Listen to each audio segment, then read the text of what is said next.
मंडळी, डॉक्टर शिरीष वळसंकर यांनी स्वतःचं आयुष्य संपवून आता 10 दिवस उलटले आणि तरी सुद्धा त्यांच्या मृत्यूचं गूढ मात्र कायम आहे.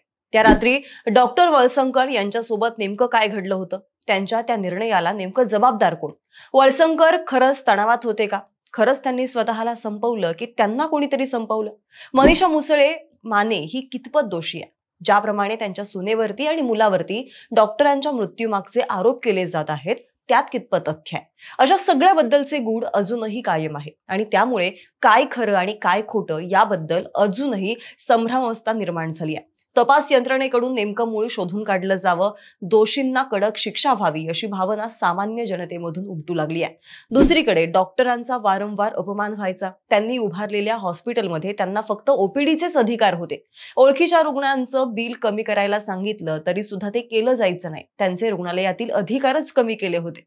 त्यांच्या शब्दाला किंमत राहिली नव्हती. अशा सुद्धा गोष्टी आता चर्चेला जात आहेत. यातच आता सगळ्यात मोठ्या अपडेट्स समोर आल्यात. त्यात ज्या रात्री डॉक्टरांनी स्वतःला संपवलं तेव्हा डॉक्टरांची सून म्हणजेच डॉक्टर सोनाली यांनी एका कर्मचाऱ्याच्या फोनवरून मनीषा मुसळे माने हिला कॉल केलेला होता. आता तो कॉल का केला होता? दुसरी गोष्ट म्हणजे पोलिसांनी मनीषा मुसळे माने यांच्या कपाटात तब्बल 75 लाखांचं सोनं सापडलंय. त्यामुळे एवढ्या मोठ्या प्रमाणात सोनं त्यांच्याकडे आलं कुठून? या साऱ्या प्रश्नांची उत्तर मिळवूयात या व्हिडिओच्या माध्यमातून. नमस्कार, मी मयुरी कराडे आणि तुम्ही पाहताय विशेष भारी. 24 तारखेला डॉक्टर शिरीष वळसंकर यांच्या मृत्यू प्रकरणी अटकेत असलेली मनीषा मुसळे माने हिला तपास कामासाठी वळसंकर हॉस्पिटलमध्ये आणण्यात आलेलं होतं. त्या दरम्यान पोलिसांनी तिच्या केबिनची झडती घेतलेली होती. ती वापरत असलेला कॉम्प्युटर सुद्धा पोलिसांनी जप्त केलेला आहे. कपाटही तपासलेलं आहे. तेव्हा त्या कपाटामध्ये तिने ठेवलेले 75 लाखांचं सोन्याचे दागिने पोलिसांना सापडल्याची माहिती सूत्रांनी दिली आहे. आता एवढ्या प्रमाणात सोनं सापडल्याने तेव्हा पोलिसही अचंबित झालेले होते. सोन्याबरोबरच पोलिसांना काही बिलांची वाउचर्स आणि काही कागदपत्र सुद्धा सापडली आहेत. ती पोलिसांनी जप्त सुद्धा केलेली आहेत. मात्र मनीषा यांच्याकडे एवढ्या मोठ्या प्रमाणात सोनं सापडलं असेल तर पोलिसांनी याची माहिती माध्यमांना का दिली नाही? तपास कामात याचा उल्लेख केलेला आहे का? असे सुद्धा प्रश्न आता उपस्थित होत आहेत. आणि यालाच धरून हॉस्पिटलच्या इतर कर्मचाऱ्यांमध्ये सुद्धा मनीषा यांच्याबद्दल सतत चर्चा व्हायची. डॉक्टर शिरीष वळसंकर यांची अत्यंत विश्वासू असलेली मनीषा गेल्या 20 वर्षांपासून वळसंकर कुटुंबियांच्या अत्यंत जवळची होती. सध्या कर्मचाऱ्यांपासून ते हॉस्पिटलच्या अधिकारी पदापर्यंत तिने मजल मारलेली. या काळात तिने प्रचंड पैसा मिळवला. हॉस्पिटलच्या जीवावरती करोडोंची संपत्ती कमावली. कोट्यवधींचा बंगला बांधला. तिचं राहणीमान बदललेलं होतं. ती सोन्यामध्ये गुंतवणूक करत होती.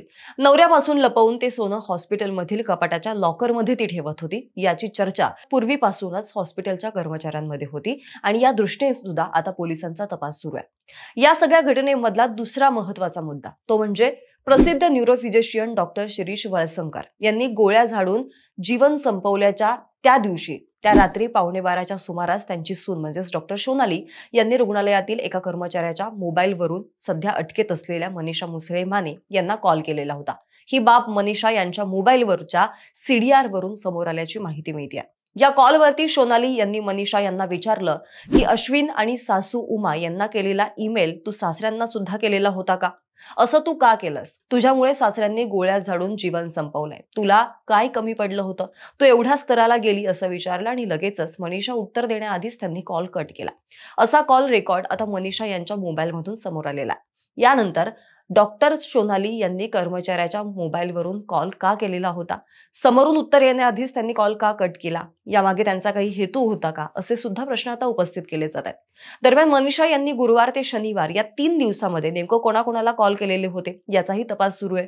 पोलिसांनी गेल्या महिनाभरातील मनीषा यांच्या कॉल्सचे डिटेल्स सुद्धा घेतल्याची माहिती सूत्रांनी दिली आहे. मंडळी, याआधी सुद्धा आपण म्हटल्याप्रमाणे डॉक्टर शिरीष यांनी राहत्या घरी स्वतःवरती गोळ्या झाडून घेतल्यावरती त्यांना तातडीनं कृत्रिम श्वासोच्छवासाची गरज होती. अशा वेळी त्यांना अश्विन रुग्णालयात नेणं गरजेचं होतं, जे तुलनेनं सोपं सुद्धा होतं. मात्र तरी सुद्धा डॉक्टरांना त्यांच्या स्वतःच्या रुग्णालयात लावण्यात आलं. यावेळी 1.5 तासांच्या अथक प्रयत्नानंतर सुद्धा ते वाचू शकले नाहीत. त्यांना रात्री 10:15च्या सुमारास मृत घोषित करण्यात आलं. त्यानंतर एक मोठी चूक समोर आली. डॉक्टर वळसंकर यांनी स्वतःला संपवल्याने ती गंभीर केस होती.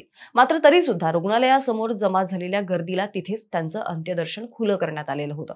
त्यांच्या आधी डॉक्टर शिरीष यांच्यावरती उपचार करताना त्यांचे कपडे फाडून काढलेले होते, जे नंतर पोलिसांनी ताब्यात घेतले आणि दुसऱ्या दिवशी शनिवारी 19 तारखेला सकाळी त्यांच्या कपड्याची तपासणी करत असताना डॉक्टरांच्या पॅन्टच्या खिशामध्ये पोलिसांना एक चिठ्ठी सापडली आणि त्या चिठ्ठीमध्ये मनीषा यांचं नाव होतं आणि म्हणूनच मनीषा यांना मुख्य संशयित आरोपी म्हणून शनिवारी रात्री 11च्या सुमारास राहत्या घरातून पोलिसांनी अटक केलेली होती. मनीषा यांच्या अटकेनंतर त्यांच्या मुलांची व्यथा समोर आलेली आहे. त्यांनी त्यांच्या मुलांची व्यथा मांडलेली आहे. मुलं म्हणतात की माझ्या आईची प्रसूती 2005 साली डॉक्टर उमा मॅडमनंच केलेली होती. त्यावेळी लहान भाऊ शिवमचा जन्म झाला. आईचा स्वभाव पाहूनच त्यांनी तिला हॉस्पिटलमध्ये कामावर घेतलं. डॉक्टर उमा मॅडम आईला मुलगी मानायचे. आईने हॉस्पिटलसाठी जीवाचं रान केलं तरी तिच्यावरती ही वेळ आलेली आहे. हॉस्पिटलला एवढं वाहून घेतलं की आमचं बालपण बघायला सुद्धा तिला वेळ मिळाला नाही, अशी कैफियत आता मनीषा माने यांच्या मुलांनी म्हणजेच शुभम आणि शिवम यांनी व्यक्त केलेली आहे. आईला अटक झाल्यापासून शेजारी सुद्धा आमच्याशी बोलत नाहीयेत. काही मित्रांच्या मदतीने जेवणाचा डबा मिळतो. लहानपणी घरी भांडणं व्हायची म्हणून ड्युटीला जाताना आई आम्हाला मामाकडे ठेवून जायची आणि ड्युटीवरून परतल्यानंतर घरी घेऊन यायची. ती घरी आल्यानंतर आम्ही झोपलेलो असायचो आणि जायची वेळ होती तेव्हा आम्ही शाळेत गेलेलो असायचो. लहानपणी आईची जी माया हवी असते ती आम्हाला मिळाली नाही.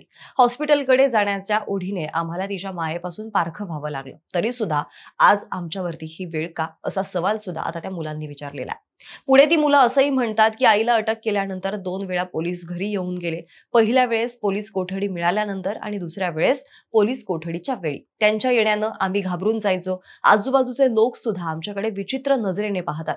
कुणी घराकडे फिरकत सुद्धा नाही. आम्ही काय गुन्हा केलेला आहे असा सुद्धा प्रश्न आता आम्हाला पडू लागलेला आहे, असंही आता शुभम आणि शिवमने सांगितलेलं आहे. मंडळी, सध्या या घटनेमध्ये अनेक प्रश्न अनुत्तरितच आहेत. जसं की मृत्यू झाल्याच्या दिवशी म्हणजेच मृत्यू झाल्याच्या दुसऱ्या दिवशी पोलिसांना डॉक्टरांच्या खिशामध्ये ती चिठ्ठी सापडली, ज्यातून मनीषा यांचं नाव पुढे आलं. मग आदल्या रात्री डॉक्टरांच्या सुनेनं मनीषा यांना कॉल कसा केला?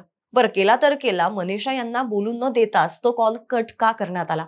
मनीषा यांच्याकडे एवढं सोनं कसं आलं आणि कुठून आलं? आणि शेवटी डॉक्टरांसोबत नेमकं काय झालं असावं? तुम्हाला काय वाटतं? कमेंट करून नक्की सांगा आणि आपल्या विश्वासभरीला सबस्क्राईब करायला विसरू नका. धन्यवाद.